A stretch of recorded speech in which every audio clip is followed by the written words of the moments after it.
Hey guys, welcome back. Well, today we are going to be doing, as you can see, she's flashing because she's cold. Water level's down because she's cold, so I let her go, I let her burn out this morning. It's already, I think, 1 or so, 2. Water temp's down to 110 degrees. I'm gonna do a full clean out on here. I haven't done this probably in a year. I gotta pull these inside panels off, clean those behind there. So I haven't done that yet. I'm actually gonna take all of, you probably can't see anything. Take all the ash and coals or whatever's in there out. I know you shouldn't do that, but I want to inspect everything. Full clean out the bottom, the back, the chimney, because today is in the 60s, I think 50s, but in 2 days it's getting down in the 20s. So I'm probably going to have my shops running. Kiln's obviously going to be running again. I want to do a full clean out inspection on there, clean the dampeners, pull all that stuff off, clean the chimney. Haven't done that in 6 months, so I want to make sure she's good before, because I think today and yesterday was the last warm days, so I want to make sure she's good. Like, I'm going to clean all this creosote built up. You get a lot of that when she's dormant for so long. I mean, the moisture builds up and then you get a little condensation. Get it all off the doors here. I'm going to clean all that. So she's still warm enough where I should be able to pop the panels off hopefully easily. But it's cool enough where I'm not going to burn myself in there, hopefully. Not only that, I'm cleaning it out because I opened up my thermal storage when it got cold, because now I'm going to be heating that too, or warming that, so when I'm running the snow melt probably in a month or so, it runs as it should. So, but yeah, I'll probably just put you guys on a time lapse when I'm doing it, and then I'll show you when I'm done before I relight it. What I all did and how clean I got it, because in the back there, the dampeners, what happens, it gets a little creosote built up on them and you don't want them to stick. So as you can see, there's a little bit of black on there, and the bottom one for sure, like this should be gray, it's black. So I'm going to pull those both off, clean it real nice, put them back on. Take the fan out, clean that whole area. I just did it a couple weeks ago, so the fly ash shouldn't be bad. But then I want to get the chimney real clean. She's built up a little bit, I can tell. When it's so dormant for so long, it collects a little bit. That's normal. So yeah, stay tuned. I'll put you on a time lapse. I know it's probably gonna be kind of boring, but for those of you who do the full clean out at the end of the season, this is how I do it.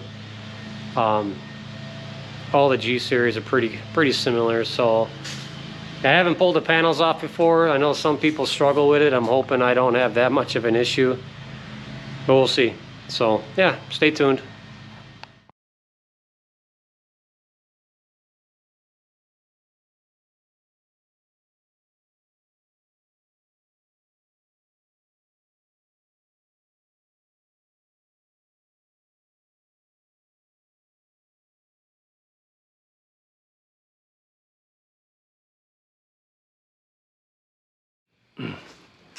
All right, guys, well, we got all that done, cleaned out.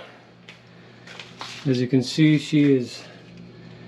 hopefully you can see, there's nothing in there. So now it's literally going to be a cold start. So I know there's a lot of different ways people do it. Start with small splits, put bigger stuff in, but I'm going to show you how I do it. So this is the driest wood I got. So I'm just going to lay them on the bottom, leave some room for the nozzle so you get good airflow.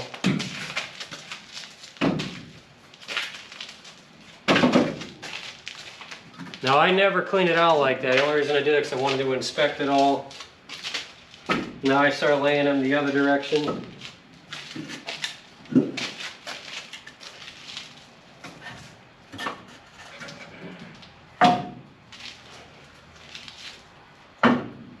So it's going to take a few days to get a nice ash and coal bed. but that's normal.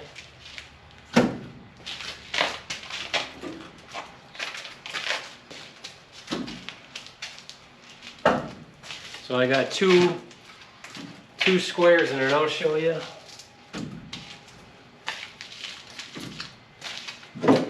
Because she's going to run for a long time, a couple hours probably, before she gets up to temp. And now I got both garages, I got that loop turned off because it would take forever for it to get up to temp. So I'm not turning it on right now. Okay. And then I got my cedar kiln dried.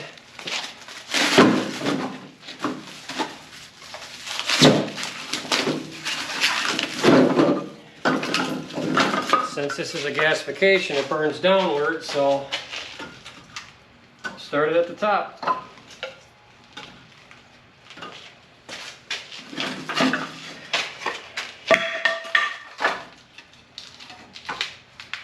Like I said, this is how I do it. I've only had to do it a couple times. Now, some of you are probably going to say that's a lot of wood, but we are already down to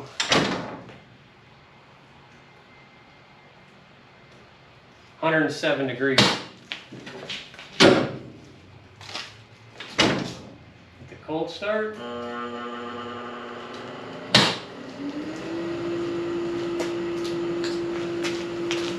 Grab the torch.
Okay, well that's all I should have to do.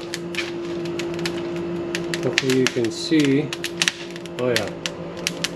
So she's burning at the top, and as soon as I close the door, she's going to start getting sucked down, start burning all that, and that should be it. So what I'll do is I'll come back out. Let's see what time it is right now. I'll set a timer. It's 7 o'clock, so I'll come back out in an hour. And we'll check the temp, and I'll crack it open so you guys can see, because it's going to be for sure still warming up without a doubt. So